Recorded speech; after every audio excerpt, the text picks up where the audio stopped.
last week. We're catching something at like 12:30 to 1 o'clock in the morning, and we're seeing this really weird puff of smoke. Now, nobody's definitely in the place. They haven't used a keypad, and it's like this weird. It's twice the puff of smoke has gone up, once it's gone down, and one time it's gone across. And I've looked around. There's no type of steam or any kind of let-out valve back there that will be causing this. And I'm not. I got to be honest. I've never experienced anything, so I'm not a true believer like you are because I don't. I'm probably one of the deaf people that the ghosts are talking to that's not listening. But this has really actually made me think because we're all sitting around going, "What do you think it is?" And we have absolutely no idea. Right. It's very possible that it could be somewhat of what they call a residual haunting, and those are kind of like just it's a time. It happens, certain times in the day, and it's just kind of like a record that just keeps replaying and replaying. The fact that it's the same time every day, yeah, it's very interesting. I would be curious to see with our equipment. I do have a copy of the video. I can send it to you. I can. It's amazing. I have a question on the residual. What you were saying there, is that something that is actually spirit induced, or is that something that is just kind of an action that's just left behind? Does that make sense? Yes, it's somewhat spirit induced. It's just they don't realize that you're there. They're there, but they don't realize it. It's just kind of they're in a loop. Yeah, that's correct. Okay.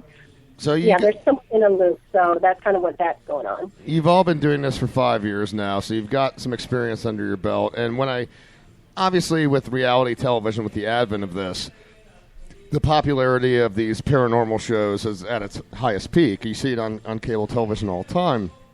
And when you watch these different shows, obviously there's different spins on it. And, reality, you should really say in quotes, because a lot of this is really staged for television. But you hear some of these so-called experts talk about these different classifications of hauntings, whether it be a spirit, sometimes you'll hear someone refer to something as a demon, or now you hear this other term being bandied about the shadow people, if you will. So from your experience with investigation, have you run into, do you find that there are different classifications? We actually have, this is Kelsey speaking, we have actually, or I've experienced all three of these. I know my Aunt Marilyn and my mom have as well, so it just depends on the person, really, because, like, my twin sister, she doesn't really see anything, but she can sense things. Like, she'll get, like, a coldness on her arms or hands, so it just depends on the person, depending on how skeptical or how much they believe in it. So you're both identical twins? Are you identical or fraternal? We're identical mirror twins. Okay, so this is kind of a joke question, but if one of you experiences the ghost, does the other one feel the ghost? I mean, there's that old joke where if a twin experiences something, the other one feels it. No, we don't really. It doesn't really work that way. Like, yeah, we're in tune with each other, but we don't really feel anything. Hey, my mom's an identical twin. Yeah, I know. Yeah, that's crazy. I've met her. I met your mom's twin sister. So during your investigations, and you guys, I've looked. What? No. You go on their website, and I tell you, they've investigated a lot of places. It's really cool. No, they're serious. Out of all the places that you've investigated, what was the one that, from your experience, was the most daunting? Was the one that I'm assuming at times it's very curious and it's very interesting. I'm assuming at other times it's got to be a prison or something. It's probably kind of chilling at times, right?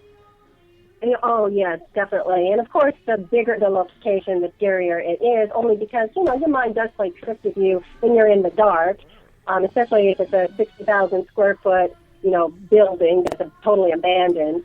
But yeah, those are really, really scary. But we do investigations in the daytime too. We get activity any time of the day. It's just at night sometimes, your senses are a little more enhanced. For me, I can see spirits better at night. Of course, it's like a flashlight. If you turn on in the day, you can't see it as well as at night. This is Clara Lucia, sorry. Spirits are there no matter what time of day. They don't have a meeting and say, hey, wait a minute, we cannot do anything because it's not dark yet. So they're around any time of the day. So. Walk us through the process. When you decide that a place is worth investigating, walk us through the protocol of how you go about this. Okay, well, what we do normally, I look up the history of the place. I look up the history of the location, like what's around there. Could it be an Indian, burial ground, a war, anything like that could be surrounding that. Are there natural formations of rocks or anything like that? The moon phases. A lot of factors go into it. But usually, the other team members don't know the claims of the investigation, of what's happening, and they kind of go in blind because I don't want them to have any preconceived ideas of what, going into the place. Because, like I said, power of suggestion and a lot of times and things like that. We want to truly, try to figure out what's there. So I'll know what's there just so that I can prepare for what equipment we're going to bring, and I've spent thousands of dollars on equipment, and, we kind of go through it like that. That's really cool to hear because I'm a little bit of a skeptic, but I'm also a little bit of a believer myself. I've been through situations, but the ones that I have always been have been, suggestion induced, where I've been with a group of people and you build off each other's fear, off each other's knowledge, exactly. and it's hard to tell. Is this really happening, or is this because I'm just imagining it because of the power of suggestion? So that's really cool to hear that you kind of separate that out so you can get a true baseline and not have let's say a standard that people are going and looking for. Right, exactly. And we like to go to locations that may maybe not have claims of hauntings, and we go in and we discover something. So oh, wow. We like to do things like that. And you said you're clairvoyant, right? Yes. So you've seen ghosts like growing up the whole time? Yes. And I never revealed it. My sister didn't know. My husband didn't know until we were married, like 15 years at least. No one knew. And when you say you see them, you actually see the shape, like a person kind of thing? They show themselves in different ways to me. I can see the shadow people. I can see them with clothes on. I just see legs, or I'll just see an arm, or I'll just see something with boots, or, hooded figure, white mist. I mean, they show themselves to me in every way possible. So I just don't know. Sometimes it's fleeting, sometimes it's longer. But I can definitely sense things when I come into a room. I sense the energy, and then, whether or not they want to show themselves. We're talking right now with FPI, with the female paranormal investigators here. They're based out of Riverview, Florida. And we're here on the Crane Mission Show, Linda Fay and her family. And, I talked to you on the phone, Linda, previous to this interview, and we talked about the fact that we broadcast here from a bar. Every 2 weeks we broadcast from a bar called the Lion's Den. And when we first started talking about doing the show here, one of the owners, he's quite fearful of this place in terms of some of the stories he's heard with I guess you might call it a residual haunting. They refer to a certain ghost here by the name of Rosie. A number of people have claimed to have experienced this haunting prior to this place being the Lion's Den. It was another bar, and they claimed that they experienced it as well. And, from your experience, you talk about places that aren't known to be haunted. What would you say, what would you say the percentage is when you experience places that are haunted? Is there a certain percentage of are there more places that are haunted than not? What would you say is the average with that? Yeah, and see, for me, because I'm clairvoyant, every place is haunted. Like, they're Holy everywhere. crap, that's got to be nuts. So, honestly, they really are. And like you said, though, some places are more active than others. Now, of course, a bar would be more active because you have people there, you have music, you're creating energy. Right. So they need that energy, they feed on that energy, and they need that energy. So that would be a more active place. We've investigated an indoor soccer arena. Oh, my gosh, that was crazy active. It's a metal building, indoor. You have children there all day long till 11 o'clock. There's just lots of activity there. You go to a home, not so much. You may have some little things here or there. And, we do try to alleviate people's fear of the paranormal. And we see that a lot where people are so fearful.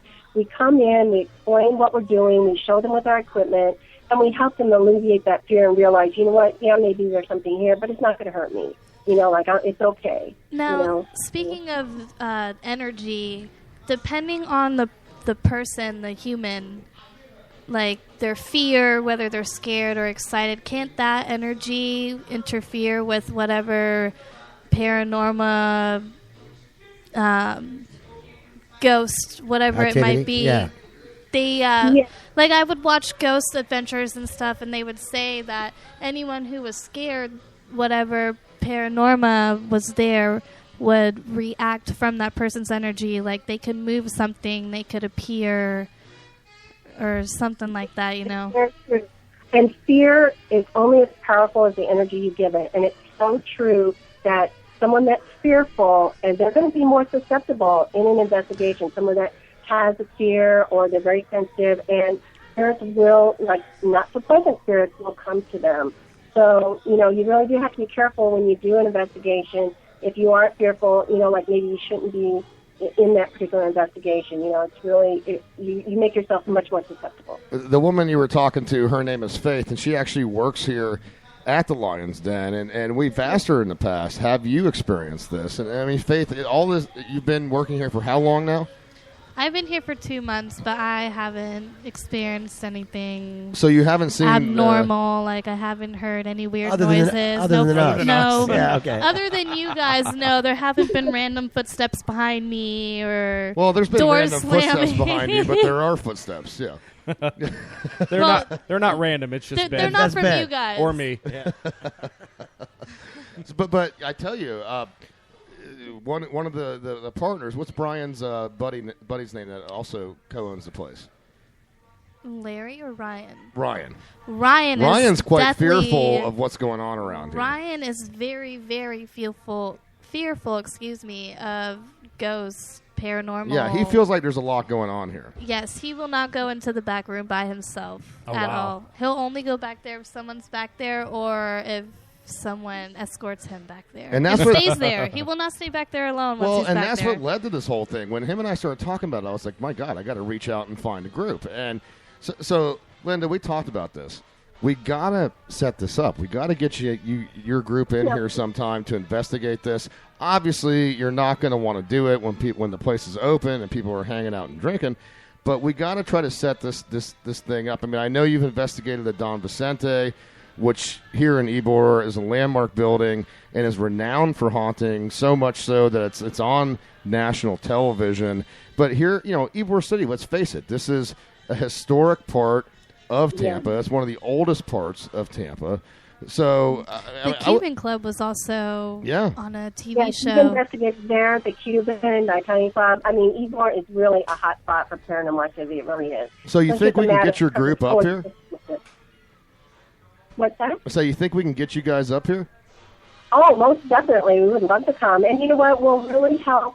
I think the co-owner, I know he's very fearful. We've had homeowners that have called us, and they're very, very, very fearful, and we've gone in, and we've really helped them. I mean, we had a woman that wouldn't sleep in her bed for like 3 years, and we were able to help her work through, and we did an investigation for her.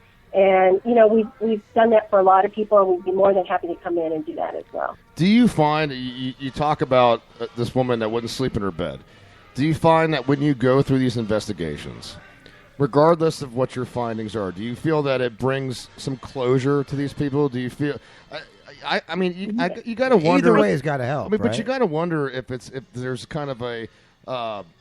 if there's kind of a dichotomy in reactions with that, though, because you got to figure, if I'm fearful, and then I find out that there is in fact activity, maybe that scares me more, versus if someone investigates something and I find out that there isn't, all of a sudden maybe my fears are assuaged.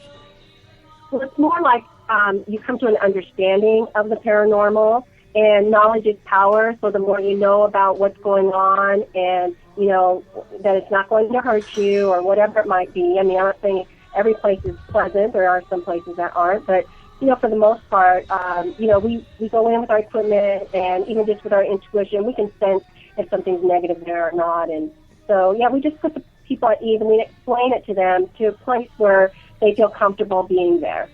Well, I got a real cool question, and that was what you touched on. Have you ever been involved? And I've seen a couple things on TV where people actually will get like scratches from a ghost. Have you ever seen anything like that where they actually can like physically? Yes. You have? Okay, wow. Yes, what happened was, well, actually, I see my sister as the ghost magnet. I'm the ghost repellent, okay? I'm the one that, come on, touch me, pull my hair, shove me, you know, do whatever. And they always go to my sister. She's much more sensitive than I am. Yeah, hi, I'm Marilyn, and maybe because I'm a little bit fearful, so they're drawn to me. Yeah, Don't talk about the it fear, could be. you know. But we were doing an investigation. It was with another group. We like to investigate